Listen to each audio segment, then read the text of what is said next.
One of the most fascinating features of our universe, perhaps the only feature that makes it interesting, is this. It contains uncertainty, and this idea will become a cornerstone of your worldview. People naturally dislike uncertainty.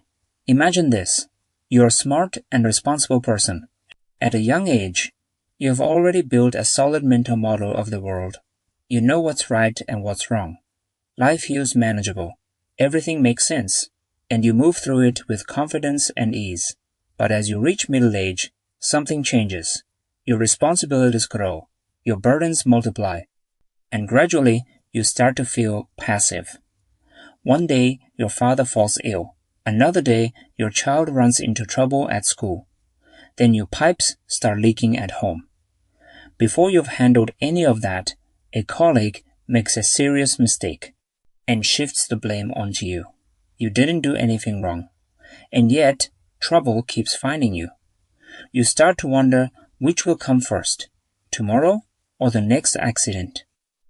At that point, you might wish life could run like a machine, stable, predictable, controlled. You might think, I don't need great wealth or success.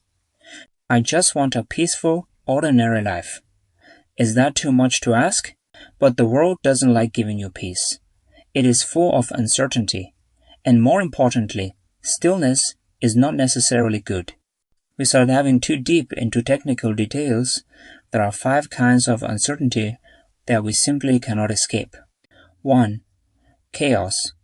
This is about sensitivity in complex systems. Take weather as an example.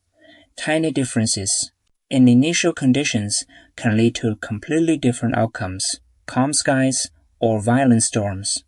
We can never measure initial conditions perfectly, so we can only predict a short window reliably. Beyond that, everything becomes unpredictable. Even the smallest error gets amplified. That's why weather forecasts have a hard limit about 14 days. 2. Computational irreducibility. This idea comes from Stephen Wolfram. Some systems may look simple. They have clear rules, no measurement errors, and yet, you still can't shortcut their outcomes. You have to let them unfold step by step. You can't predict the result in advance. In computer science, this connects to the famous halting problem, where you can't even determine whether a program will finish running. 3. Quantum randomness. Now we move into physics. At the quantum level, uncertainty isn't just about ignorance. It's built into reality itself. An atomic nucleus might decay in the next second, or not. An electron might land here or there. And here's the key. It's not just that we don't know. Nature itself doesn't know until it happens. Reality is, in part, fundamentally random. 4. Model uncertainty. Knightian uncertainty, named after Frank Knight. This is when the future lies outside your model entirely. For example, you can estimate the probability that a smartphone company remains dominant in 5 years. But what if smartphones themselves disappear, replaced by something entirely new? Your model becomes useless. You can't assign probabilities to what you can't even imagine. 5. Game, uncertainty, reflexivity, associated with George Soros. This is when predictions change outcomes. If someone travels back in time and tells you, on September 6, 2030, the global stock market will crash, what happens? People won't wait for that day. They'll act early, and their actions will change or even prevent the crash. Because of these 5 forms of uncertainty, one thing becomes clear. The world is, in almost every aspect, fundamentally unpredictable. Now here's something even more unsettling. We've talked about how wealth follows a heavy-tailed distribution, extreme disparity, but intelligence, that's roughly normally distributed. So why do a few people accumulate massive success? Is it ability? Not really. It's luck. Economist Robert Frank explored this in Success and Luck. Even more striking, a 2018 simulation by Italian scientists showed that when people with similar abilities experience random lucky and unlucky events, over time, their final wealth distribution becomes highly unequal. Just like the real world, and the richest individuals, they weren't the most talented. They were the luckiest. Even your abilities are shaped by luck. Your genes, your interests, your environment, the timing of opportunities, all of it. What you call ordinary life is simply the result of countless coincidences aligning. Expand your perspective and you'll see what feels like exception is actually the norm. People typically respond to uncertainty in 3 ways. 1. Craving certainty. Negative after experiencing chaos. People may desperately want stability.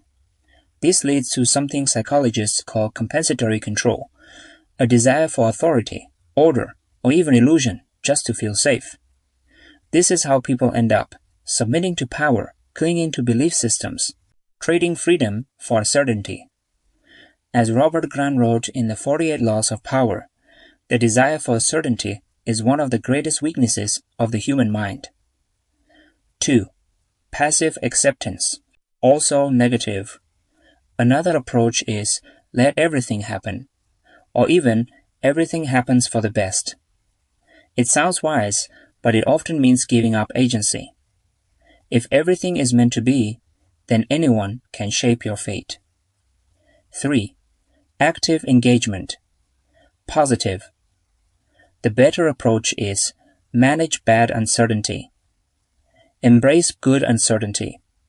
This is the philosophy of Nassim Nicholas Taleb, known for works like The Black Swan and Anti-Fragile. And here's the key progression. Don't resist uncertainty. Don't just accept it. Embrace it. And ultimately, create it. Here's something even more profound. If the future were completely predictable, if every outcome were known in advance, would you be happy? No, you would feel suffocated, bored, meaningless. The truth is, humans don't actually love certainty. What we love is the process of turning uncertainty into certainty. That moment of discovery, that moment of clarity, that moment when something unknown becomes known. That's why we love stories. Because stories are made of moments where uncertainty resolves into meaning. Think of uncertainty as fuel. Too much fuel? You burn out. Too little? Nothing happens.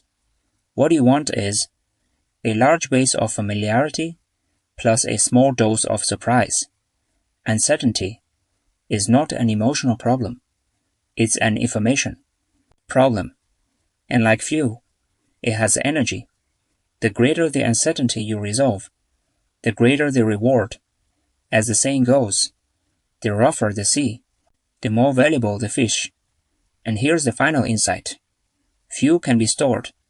So instead of eliminating uncertainty, you should expand it, create more possibilities, open more options, position yourself where unexpected opportunities can emerge. Because in the end, uncertainty is not your enemy.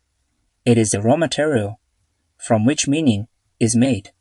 That's it for today's content. Thank you for watching, and I'll see you in the next video.